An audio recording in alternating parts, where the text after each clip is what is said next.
Hey there, nice to meet you all. My name is Marina Rockett. I am a designer at Hogarth, Brazil. I am based in São Paulo, and I'm here to talk with you today about web3. I will tell you my journey as a woman in tech and give you the steps that you need to start as well.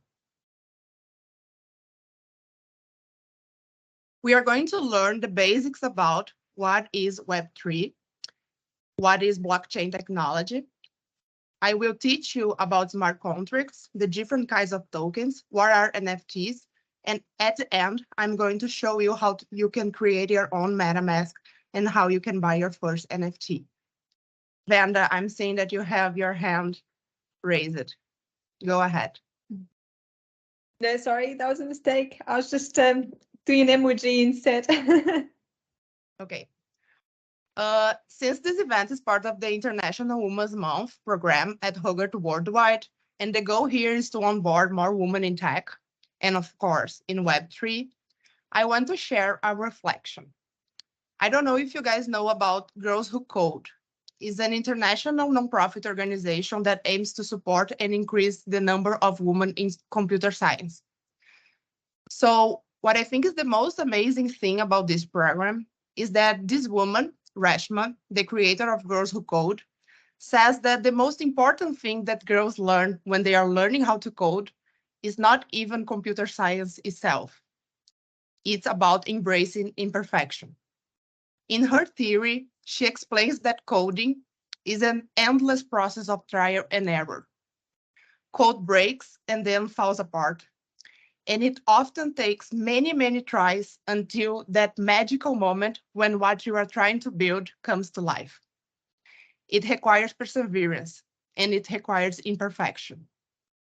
And since this is a talk about women in spaces of innovation, I want to let you girls know that failure is a necessary part of the innovation process. Today, I am proud to tell you that I failed many, many times. But that means that I also tried many times to do different things. And I was lucky enough to experiment along the way. I have worked on a lot of different fields on the creative industry, such as photographer, marketing consultant, strategist, video maker, editor, social media, graphic designer, web designer, art director, business owner, and even as an illustrator. But I didn't like what I was doing. I felt ashamed and insecure. It was just when I saw that the work that I was doing was important to others that I understood the value and started to value it myself. When I saw that my illustrations would empower other women and helping them to amplify their voice. So really was through empowering other women that I empowered myself. And that's why having a strong community of women is so important for us to have moments like this today. Now I know that all those so-called failures made me the versatile creative generalist that I am now. Every single one of those experiences were important chapters of my story and huge opportunities for me to learn new things. They all gave me a more solid background as a creative person and a unique perspective of the technological landscape we exist in today. And this background of experimentation rapidly evolved to digital experimentation as well. Learning how to code and created filters using Spark AR, exploring a little bit of 3D and the worlds of avatars, experimenting with artificial intelligence such as DALL-E, Midjourney, ChatGPT-3, now 4, and others, getting to understand more about digital fashion. That is how I found out that I wanted to work with innovation, emerging technologies, AR, VR, NFTs in the metaverse. It was the first time that I understood that all my background, the background that I had, could be used to be combined to create new things. It always started to make sense. So that's when Web3 came to my life. I started to be on Twitter and being part of communities on Discord. I was embracing the fun of not knowing what to expect. and just really trusting the process. I joined a DAO, a decentralized autonomous organization, Final, a continuously evolving Web3 creative studio, and started to work in a decentralized way. I learned how to launch NFT projects, like this gaming NFT at the corner, that is a Final project, and how to expose my NFTs inside an immersive NFT gallery. I experimented with AI and was interested in generative art. I started to understand more about the possibilities of blockchain technology and how to have meaningful conversations with profile pictures on Twitter. And then I was reached by Drazex, the world's biggest digital fashion NFT marketplace, and asked to build their strategy for Latin America. Started to have all these crazy fun conversations in a truly open space where I could be honest about not knowing the answer, because no one really does. It's a field so new with so many possibilities that we are all here trying to understand together.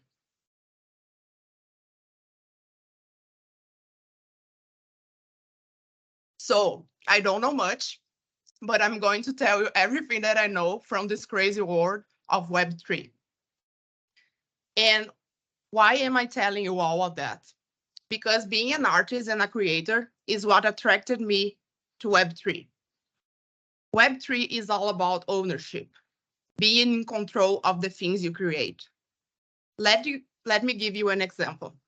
Have any of you guys had your art stolen? I have.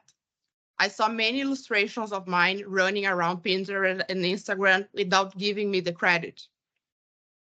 Let's imagine that I made a pen and paper illustration of one of you.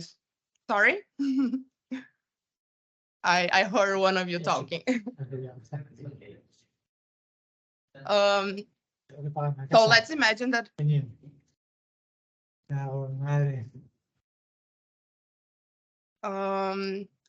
I will Everyone wait needs 1 minute. Sorry, Richard.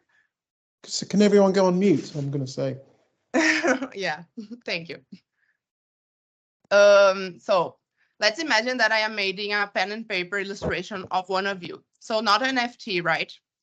After selling this NFT, this known NFT for one of you, I will never know where she ended up being. You may have sold it or donated it to someone else, or even throw in the trash. But with Web3, this would not happen. I would know exactly who owns my art, when did you sell it for this person, which day, and for how much. And I could even set up some royalties. So for example, every time that someone resells my NFT on the secondary market, I can get 10% of the sale. It's lifetime royalties for the creators and complete control over the stuff they create. It's giving rewards to the people that are actually building the stuff. So how do we get here? To explain that, I will need to explain you the evolution of the internet. So the story of the internet have 3 parts, okay? Web 1, Web 2, and Web 3. Web 1 was about information. It was static content, such more similar to encyclopedias with just text and images. Web 2, in the opposite, was about content creating and engagement. It was dynamic content and the sunrise of social media platforms. The user was put on the center of the content creation, but not receiving monetized incentive to do so. Everything was owned and controlled by these big corporations like Facebook, Google, and YouTube. And they owned not just the content, but our data too. They learn about us and sell our data to monetize with it. What Web3 does is that adds a money layer to that. So now the creators have complete ownership on what they are creating and who they share their data with. In Web3, the vision is to shift the ownership of digital identity and data from large corporations to individuals and communities. You are not anymore just supporting creators, you are investing in them. And if their career is a success, you, as the community that believed in them since the beginning, is rewarded too. Let me give you an example. Your favorite artist, who you support since the beginning of your career, explodes and is now the biggest superstar of the world. Are you going to have any participation in this success? If they are a Web2 artist? No. I'm sure we have here some Britney fans, right? So if you bought Britney's first CDs, right now you don't have anything of her career. But if I buy someone's NFT, now I am part of their community. Let me give you an example on real life. I bought checks from Jack Butcher. If you don't know Jack Butcher, he is one of the guys that is blowing NFT world right now because of this project checks. I bought it on the mint day. So first day, low price as possible. I bought it for $8, 15 of them. And I sold some of them at $2,000. I still am holding some of my checks because I still believe in the project, but it's kind of this situation. In Web3, the vision is to shift ownership of digital identities and data from large corporations to individuals and communities. So if the artists that I invested won, I won. Imagine how many big corporations, including records labels, will need to adapt to that. So let's understand how is this possible. Simply put, Web3 is all protocols and apps that are building using three principles: blockchain, smart contracts, and tokens. Let's take a look of each one of those. So blockchain is basically an open, distributed digital network of data and transactions. The beauty of blockchain is that it gives the network the responsibility to make sure that all data and transactions are true and are replicated. So anyone looking at the blockchain will always see the same data and transactions. The data is public and transparent. So let me give you an example. Right now, if I wanted to send money to Vanda, I would need a bank, right? He will verify if I have the funds, if the data that I input from Vanda is right. The bank is the middleman that validates if I can or not do my transaction. But on the world of blockchain, if I want to do a transaction, it's kind of like I am trying to add a block to the chain. And all the other blocks, they compete between themselves to see who is going to validate my transaction. The block that is going to validate my transaction is going to do all the same thing that a bank would. So it's going to see if I have the funds, it's going to see if I have the put data from Vandas right. And when he validates that everything is okay, he shout out to the whole chain saying, hey guys, I did it, it's all fine. I'm adding this to my list. You should add to yours. So all blocks now add my transaction to their list as well. So it doesn't matter from where you're seeing, all blocks are the same. So really what blockchain did was changing the way we trust in each other. Okay, so let's talk about trust for a second. When we were small societies, we trusted each other because we knew each other. And those people were the ones that you would transact with. So it would be your mom, your dad, your friends, your little community. Then, when we arrived to big cities, as distance in our trade grew, and we saw the lack of trust growing, we ended up inventing institutions. And these institutions were the ones giving security for those transactions. Now, with blockchain, we have a technology that can verify it without the middleman. Because we don't need to trust the individuals. We can trust in the tech. So you can really buy or sell to avatars that you don't know who is the person behind. You don't know their names. you just know a random guy that is a punk on Twitter, but you can trust on the blockchain to do this transaction with him. The second big principle of Web3 is smart contracts. As any other contract, they lay out the terms of an agreement or deal. But what makes them smart is that the terms that they establish are executed as code running on the blockchain, rather than on paper sitting on a lawyer's desk. And they are really that, piece of codes, codifying business logic. But as they are blockchain applications, there is no intermediator needed. Let me give you an example.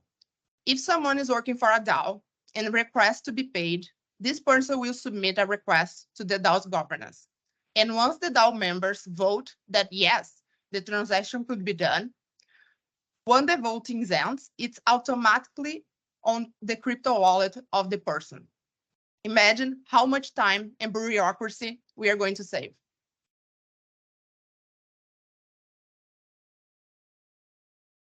So the last big principle of Web3 is tokenization. Digital assets that are stored on the blockchain. So basically, they are the things that we are transacting. Tokens are most often known to be cryptocurrencies, such as Bitcoin and Ethereum. However, they can be anything from votes to license to ownerships of a song. So how NFTs were born, because NFTs are one type of tokens. So basically, the first edition of blockchain was invented through Bitcoin. Bitcoin was the first blockchain ever created. A dev called it Satoshi Nakamoto in 2008, reunited with a group of devs and innovators in the middle of the global financial crisis.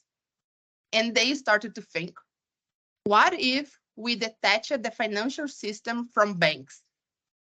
Because of the financial crisis, banks were not there to be trusted.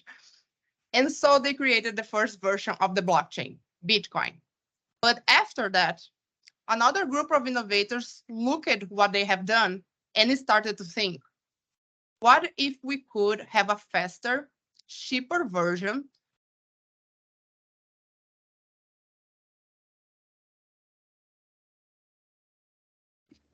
Just muted me. Did you guys heard any of what I was saying? We did. We just missed the last little bit. Yeah. Okay. I will repeat a little bit. So Don't mute me. So yeah, Bitcoin was the first blockchain ever created.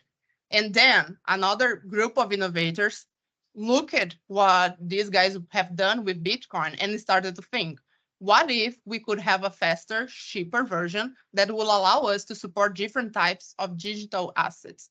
So not money anymore, right? And that is how I like to think that Ethereum and NFTs were created. What if crypto could empower an artistic movement? A second generation of blockchain was created. It was Ethereum. And now with Ethereum, we can support all different of digital assets. You can support photos, videos, generative art, music, domains, digital clothes, games, all parts of code. And in the future, we think that all things are going to be NFTs. Your passport, your ID, medical prescription, vaccination certificate, because they are all living inside the blockchain. And it's like this image of the JPEG without the check and the NFT like being proven that is the right thing and is certified, right? So, okay, done with my classes. Let's start building.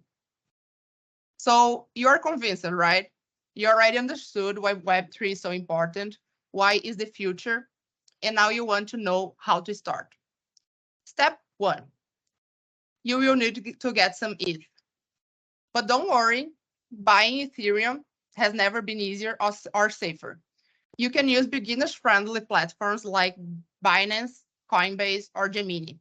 My preferred one is Binance, so that's why I put it on my presentation, but you can choose wherever you feel like. Then, after creating an account on this exchange, you will need to link it with a bank account so you can press buy and sell. I would recommend you to start slow and go to any amount like $200, $250 worth of Ethereum for your first purchase, which should be enough for most NFTs. Second, you will need to set up a crypto wallet. Once you have got the Ethereum, you will need a crypto wallet to hold it and use it to buy NFTs. I recommend using MetaMask because it's amazing and is supported by browser extensions. Once you install it and create a new wallet, the most important part is please make sure to write it down your seed phrase somewhere safe in real life, as this is a key to access your wallet, and we don't want scammers or virus running on our digital asset. Step 3, find an NFT marketplace, and then you have got, and now that you have got your Ethereum and wallet set it up, it's time to find the NFTs that you want to buy, right? The marketplace that you can search, there are many possibilities, including OpenSea, Super Rare, and even Blur now. Take a look around and find a marketplace that suits your taste and budget. And there you have it. I know that buying NFTs may seem like a lot of work, but once you are set up, it's a breeze. Someone take control from my presentation. Guys, this is hard. Having so many people on the same call. Who did that? Come on. That's so strange. Okay, but you got Okay, it, I right? took it back now. Okay. So okay, I took. Let me. Should I stop sharing? Can you click on the top? It says take control. Yeah. Click there. There you go. Okay, thank you. There it is. But I know that buying NFTs may seem like a lot of work, but once you are set it up, it's a breeze to add some unique digital art to your collection. And 2 more tips before we end and opens up for questions. First, for you to know what NFTs to buy, knows that none of that is on Google. You need to follow the communities and get involved with the people behind. So I really suggest that you go to Twitter, communities Discord, or even Medium. And you really should know who to follow, because the people is going to tell you the background from the project. So how they are doing it, what about the tech, and these details matter because the most innovations projects are really the ones that should be more value.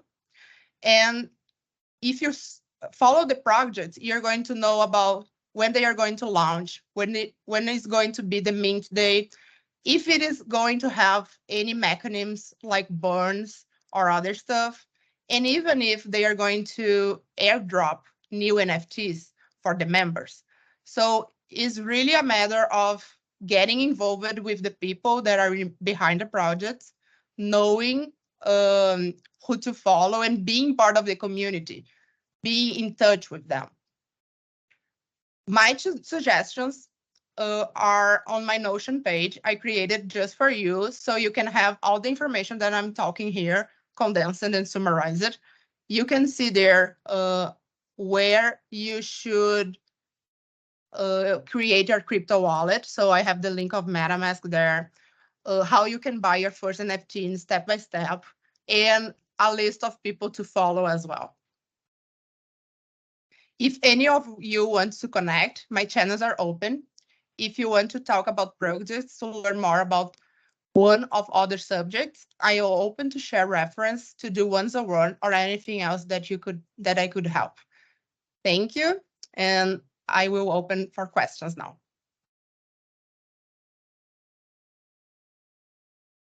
So nice. Thank you so much, Marina. It's been amazing. It's a nice introduction. Also want to just put it out there that if you, because it can be still scary, right? Opening your first account, knowing who to follow, what projects are out there. So if you want to, have one-on-ones or like a smaller group to actually create your MetaMask, things like that, also just let us know, put in the chat as well, so we can do like follow-ups as well. Marina has already provided everything, so you can, read all of the materials that in your own time. But if you still, so scared of entering into this new era, just let us know, so we can do follow-ups as well. Oh, and just saw Richard. Thank you so much. So there's also podcasts from WPP as well. Have a read or have a listen. It's all very important information to keep you updated.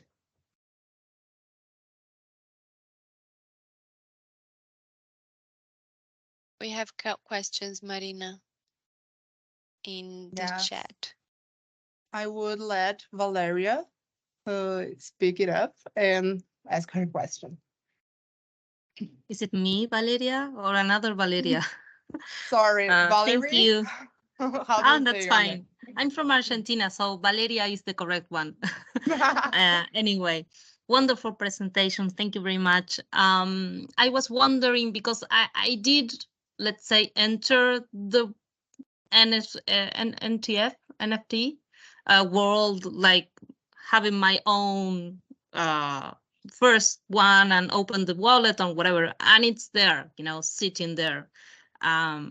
So I have two questions. One, should one have a strategy with that? Like once you own a file like that, what do we do with that, right? Do we simply save it for the future? I don't know, at some point it's supposed to have a value.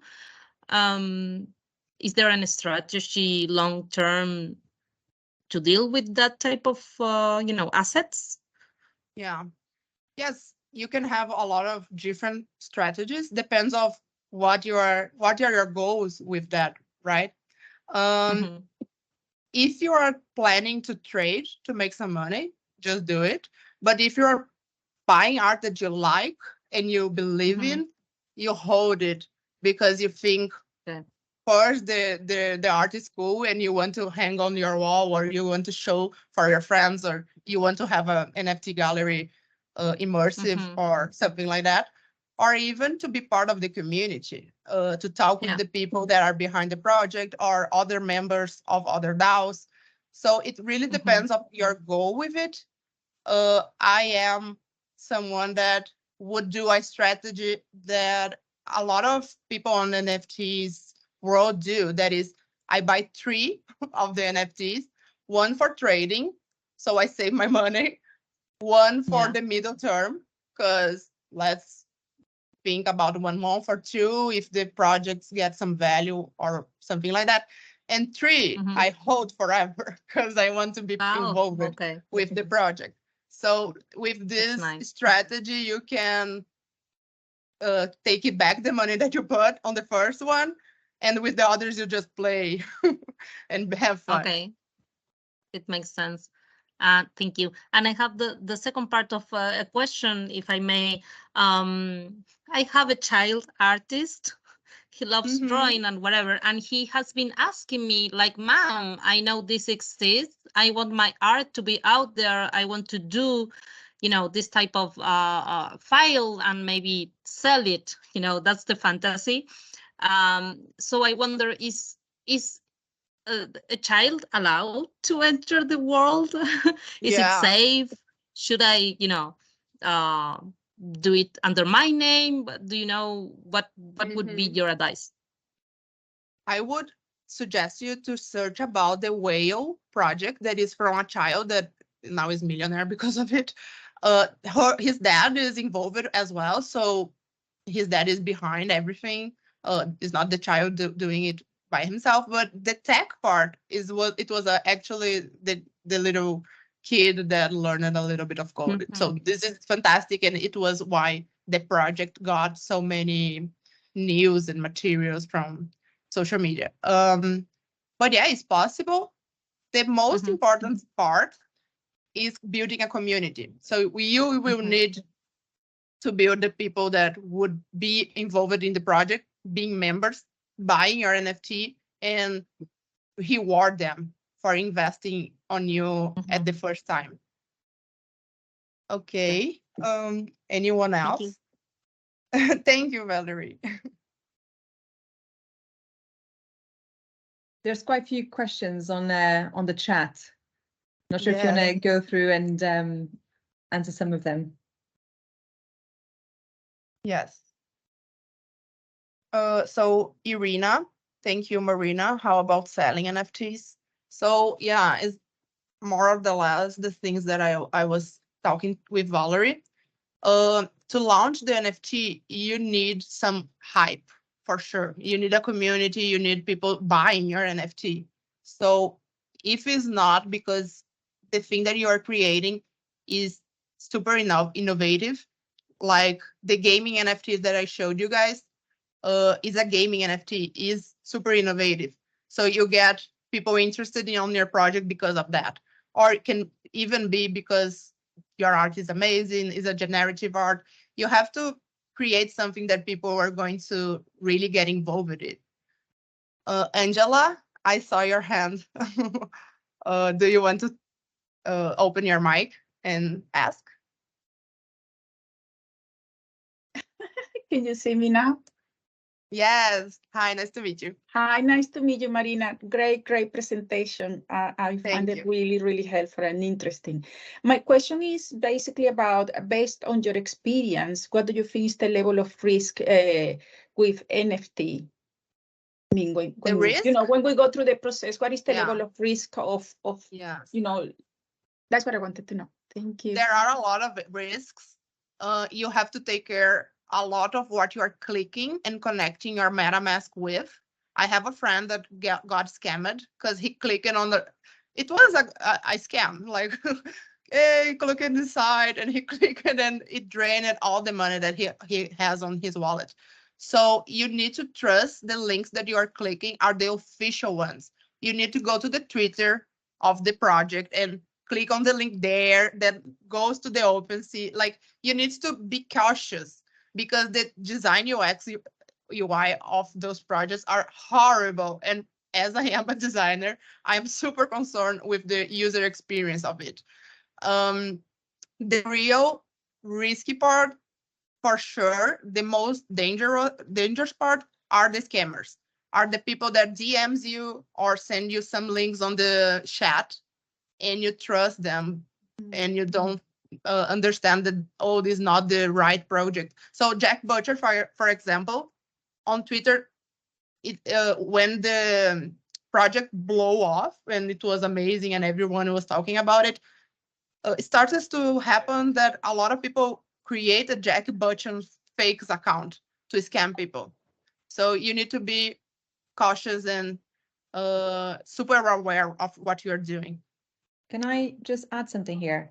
Sorry, Yes. I think it's also, they're having different accounts. So there are different ways of doing things. So, for example, I'll have 2 to 3 accounts. One account is where I keep all of my assets, so all of the art that I buy, and then I have one just to deal with buying new stuff.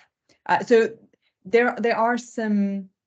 Every time you transfer, there is, you basically have to pay for the transfer for the gas.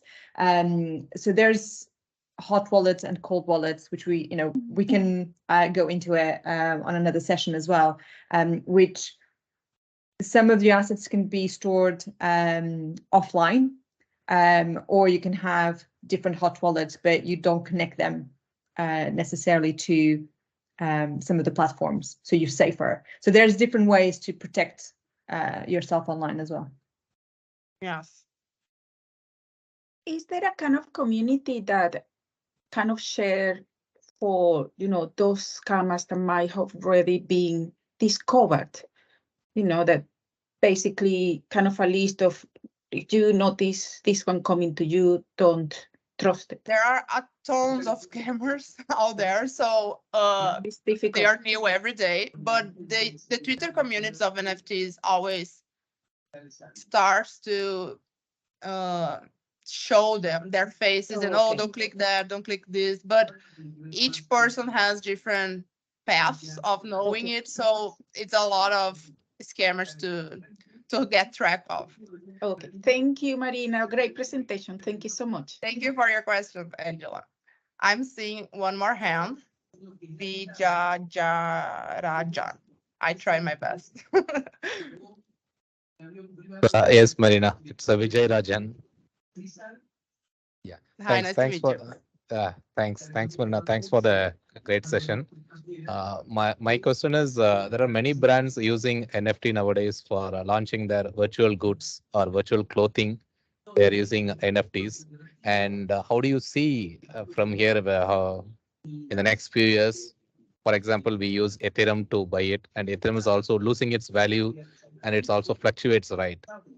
So, is it how do you see the trend going forward with many brands investing in NFT and buying the virtual goods using this blockchain, MetaMask or Ethereum or any other medium? So how do you see the trend going, Marina?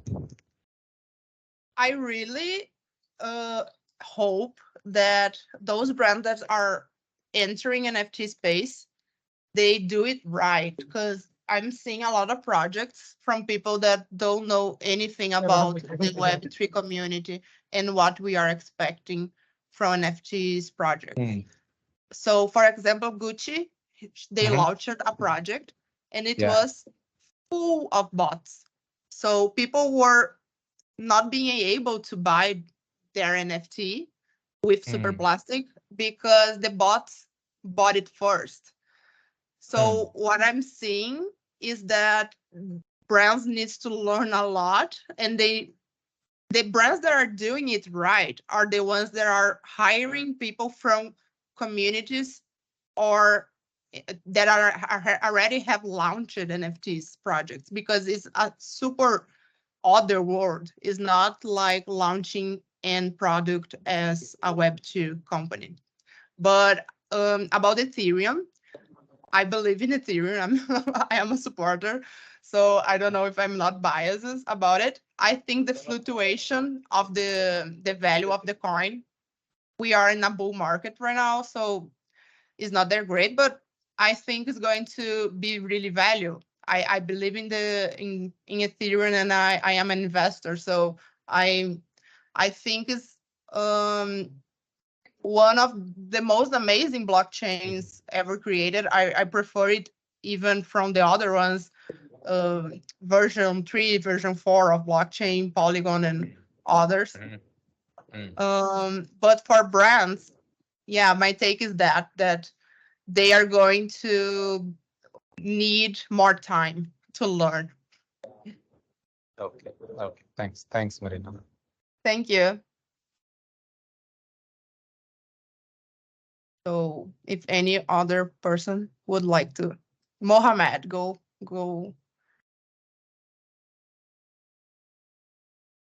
Lovely presentation, thank you.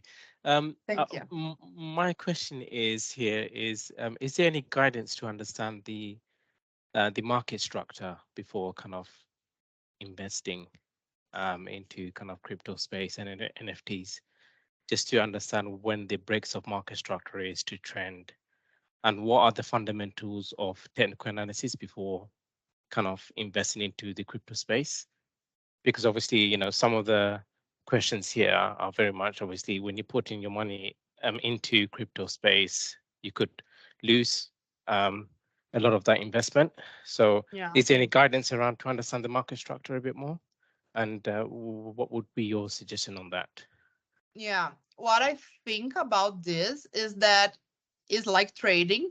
So one time you are losing and one time you are winning.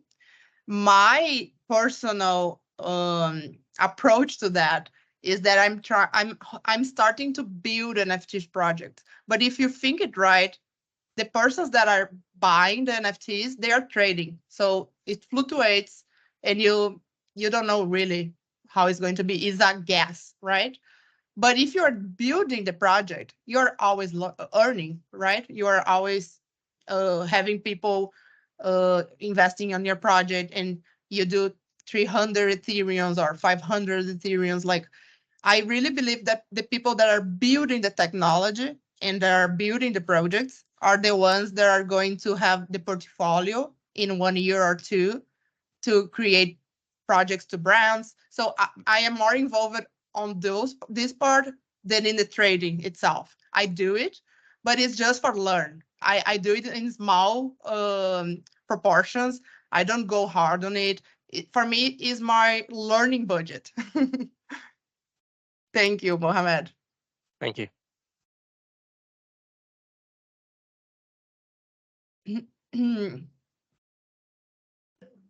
Rajat, I saw that you have your hand again. Yeah, yes.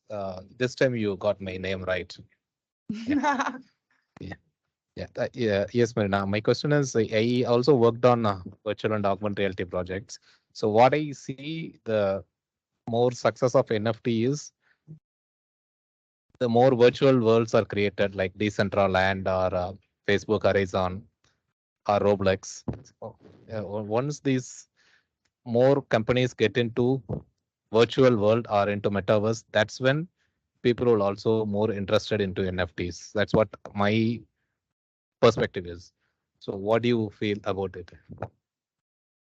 I agree with you. I think people are going to understand what NFTs are once these are the things that we are going to trade inside the metaverse. So the metaverse for me is going to expand the use case and people are going to understand it a little more. Vanda, go ahead. Hi, I just want to add on that, actually, because I think I have a different perspective. I think NFTs and the metaverse are not necessarily, connected in a way. I mean, they are two different things. They connect, but they also live separately. I think one of the ways that we will be using NFTs is, for example, is Starbucks, right? So you go to Starbucks. At the moment, as a loyal customer, you get your stamps. So what Starbucks is actually doing, and they've launched in the US, actually I haven't followed to see how's that going, but essentially what Starbucks is doing, now every time you go into Starbucks, instead of getting your paper stamp or your digital stamp, you get an NFT. But they're not calling it NFTs because I think the whole word of NFTs, people get a bit scared of it. They don't really understand. So they're just calling it stamps. And you can trade your stamps. You can share your stamps with your friends. You can sell them. But they're trying to make it so natural to you that you will end up using NFTs at the marketplace without actually realizing the complexities behind it. So they're trying to make it simple for people to start engaging with it without having all of the words and the buzz behind. Pabanda, they can only use it if they have a wallet and an account, right? No, so that's the other thing. They're actually working on making it possible without you having a wallet. Okay, because I think this is also scary for a lot of people to go through these steps and do that, but interesting. Yeah. And again, it's like, if following this session, we can, carry on working on, making a few more. If you want to know anything specific, just, keep dropping on the channel, and moving forward, we can do very dedicated sessions into these really exciting topics. Thanks, Vanda. Yeah, it's a vast world. We can talk, I can be talking about this for days. Okay, thank you guys. I think we already catched up a lot of questions. I have here my social media, and in this QR code, you can have my Notion page. I send it on the chat as well. So you can take a look on all the materials, all the articles, podcasts, and everything that I recommend you to understand a little bit more about this world. And if you want to chat or have a one-on-one with me, I'm open too. Okay, thank you so much. Thank you. Thanks, Marina. Thanks a lot. Thank you, Bye. Marina.